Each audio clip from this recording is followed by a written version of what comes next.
تو اللہ تعالیٰ نے آدم علیہ السلام کو اور انسان کو قیام دین کے لیے، قیام شریعت کے لیے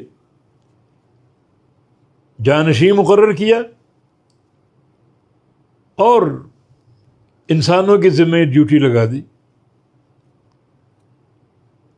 ملائکہ اللہ کا ذکر کرتے تھے، تسبیح و تحمید بجا لاتے تھے، نافرمانی کا کوئی تصور نہیں تھا وہاں، مگر اللہ نے آدم علیہ السلام کو ملائکہ پر ایک فضیلت دی، وہ فضیلت علم کی اور تعلیم و تعلم کی۔ وعلم آدم الاسماء کلھا،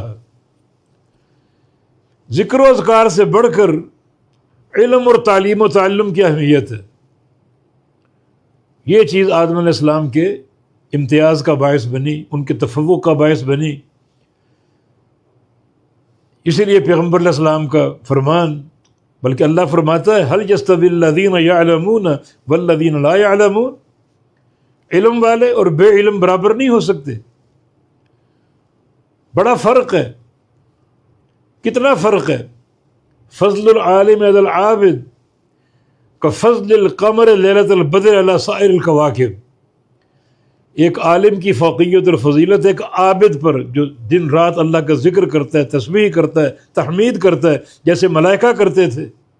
مگر ایک عالم کی فوقیت، اس کا تفوق اور اس کی فضیلت کیسی ہے؟ جیسے 14ویں کے چاند کی تمام ستاروں پر۔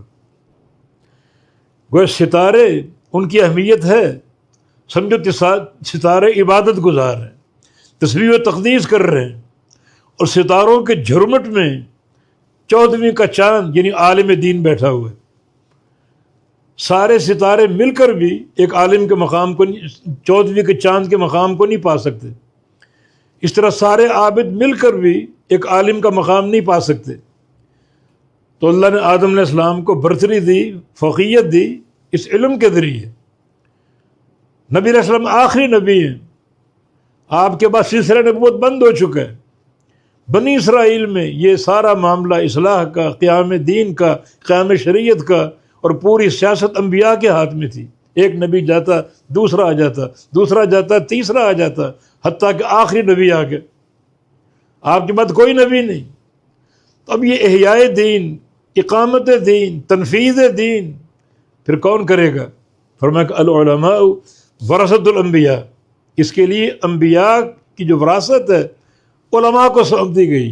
جو کام اللہ نبیوں سے لیتا تھا وہ کام علماء کریں گے، تو علماء وہ کام اگر کریں گے تو ان کی تکریم اور ان کی عزت ہے، اور اگر وہ کام نہیں کریں گے تو کسی تکریم کے مستحق نہیں ہیں۔